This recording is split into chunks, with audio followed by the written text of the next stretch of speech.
Welcome to this Coeur area housing market update. It's January 2024. In this video, I'm going to bring you the news and data that you need to know without any of the nonsense fluff or clickbait headlines. My name is Phil Wells. I'm a North Idaho real estate agent that takes the time to keep up to date with the market, and I want you to be as informed as possible too. In this video, we're going to start by getting a national picture of what's been happening. We're going to look at national pending home sales. We're going to look at mortgage rates, mortgage application rates, and national median home prices. We'll then compare and contrast what's been happening nationally to what's been happening locally here in our market too. After that, I want to look at some news articles that have stood out to me. And at the very end of this video, I have some critical information for Spokane landlords. So let's get into it. Looking first at the most recent data that we have detailing national pending home sales from November. Contract signings were completely flat on a month-over-month basis in November, but the figure that we actually care about, the year-over-year figure, shows contract signings declined 5.2%.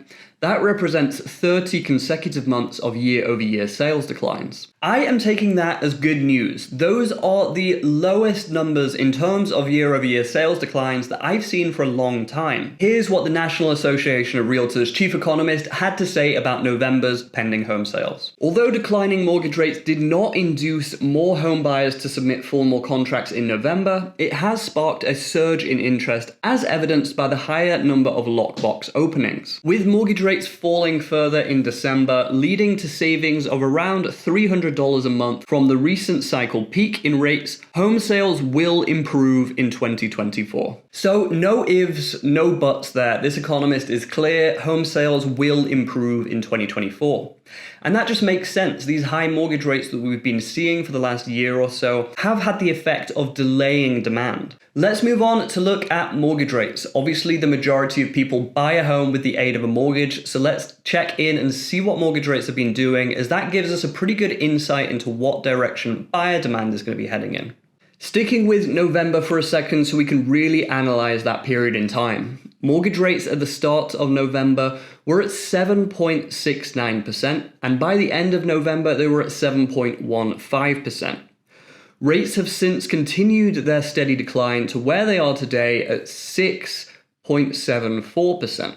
Remember, it was only a couple of months ago that we were reporting that mortgage rates had broken through the 8% barrier. So to see them 1.25% lower in only 2 months is really good news. And remember, the Federal Reserve hasn't actually adjusted its base rate just yet. So I predict when that Federal Reserve base rate does eventually come back down, these mortgage rates are going to tumble. And I hate to say it for those long-suffering buyers out there, but competition is going to come back in a big way. Let's continue with mortgages and look at mortgage application rates. This is exactly what it sounds like. We need to understand how many people are actually applying for mortgages. These figures don't have a delay. They're actually reported weekly, so we can get a really good up-to-date impression of which direction the mortgage market is heading in.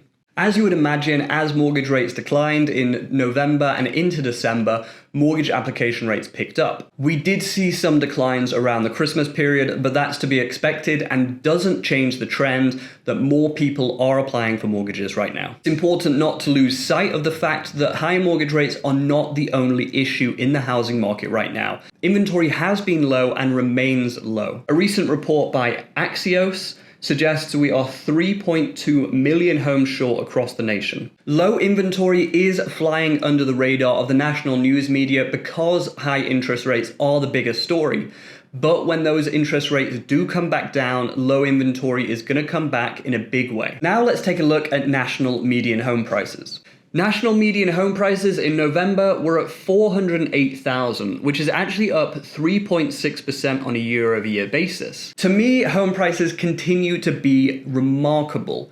Everything has been pointing to them declining the last year, but they just haven't been. They've actually been rising on a marginal basis. It just goes to show that real estate is a phenomenally resilient investment and is a great inflation hedge too. It also means that it's uphill from here, in my view, in terms of home prices. Home prices aren't going to decline as mortgage rates drop because homes themselves are going to become more affordable. So let's summarize the national market as we see it in January 2024. We're currently sat at 30 consecutive months of year-over-year sales declines, but the trend is upwards. As the National Association of Realtors chief economist said, Home sales will improve in 2024. Mortgage rates are declining. They're down 1.25% from their highs only a couple of months ago. We have encouraging news that there are still buyers waiting on the sidelines because we've seen an uptick in terms of mortgage application rates. Home prices continue to climb and they show no signs of dropping. So if you're a buyer right now, you might be thinking, great, let's just wait a little while, buy in the second half of 2024 or maybe wait till 2025 and pick up a great rate on that mortgage. If you're thinking about that right now, please consider this. I was working with buyers,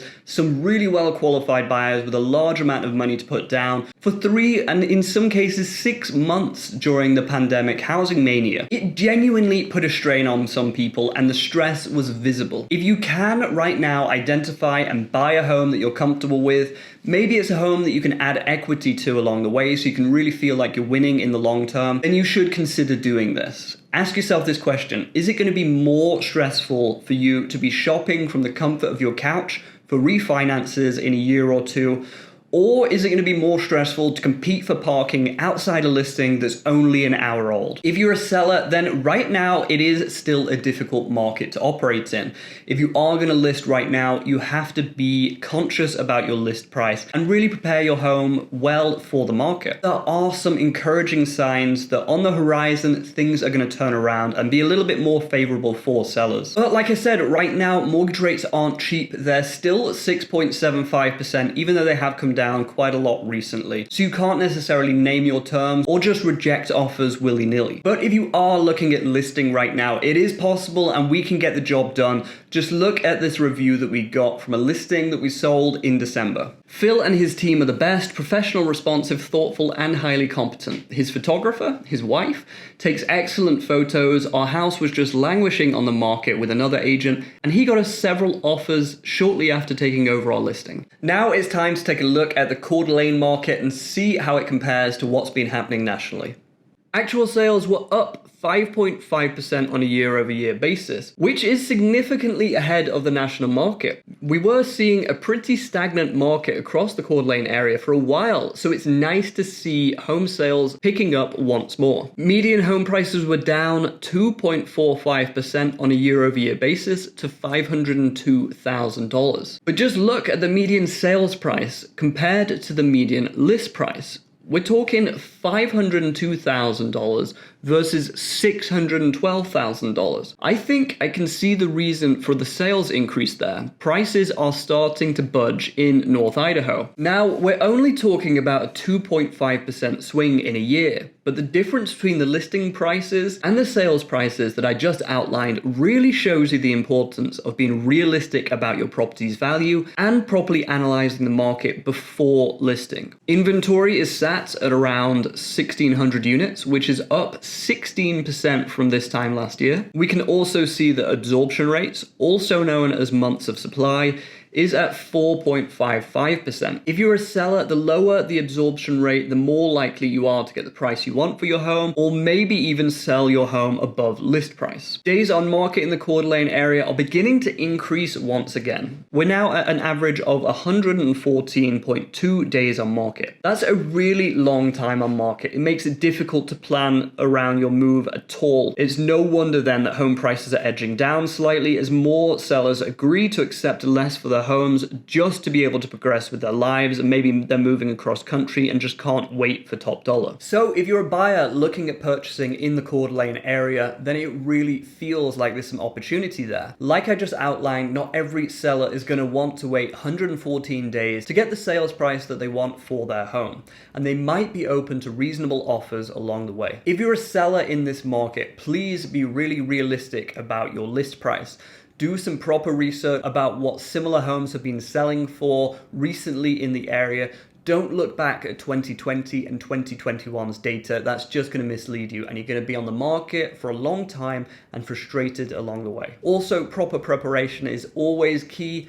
take the time to properly prepare that home, put everything away that shouldn't be there, declutter, take care of those little projects that you've been delaying, and you should be able to sell your home still. If you can't bring yourself to list in this market and wait 4 months to find out whether your home will sell or not, maybe take the time now to complete those slightly larger interior renovation projects while the weather is cold in preparation for listing in the stronger summer selling market. Now I wanted to look at a couple of news articles that have stood out to me this month. The biggest piece of news I saw this month was reported by Business Insider. The Federal Reserve will cut rates 6 times in 2024. Now those rate cuts could of course be 0.25% at a time, but they still will add up to hundreds of dollars in the pockets of buyers in terms of their monthly mortgage payment. Next is from Keeping Current Matters. We're going into 2024 with slight home price gains, somewhat easing inventory constraints, slightly increasing transaction volume. All in all, things are looking up for the US housing market in 2024. So overall, some pretty positive news there as it relates to the housing market in 2024. It should be noted though that we are pretty much as low as you can go in terms of home sales, so anything is up from here. Just to emphasize this last point, pending home sales hit their lowest ever recorded numbers in October. So it really is only possible to improve from here. It's still good news though, so let's take it. The last little bit of news I wanted to highlight is something that I've wanted to see for a long time. The House of Representatives introduced a bill to ban hedge funds from owning residential real estate. As you'd imagine, this is something I am in favor of. Buy the mortgages that we have, sell us solar panels, own the utility providers that provide us power,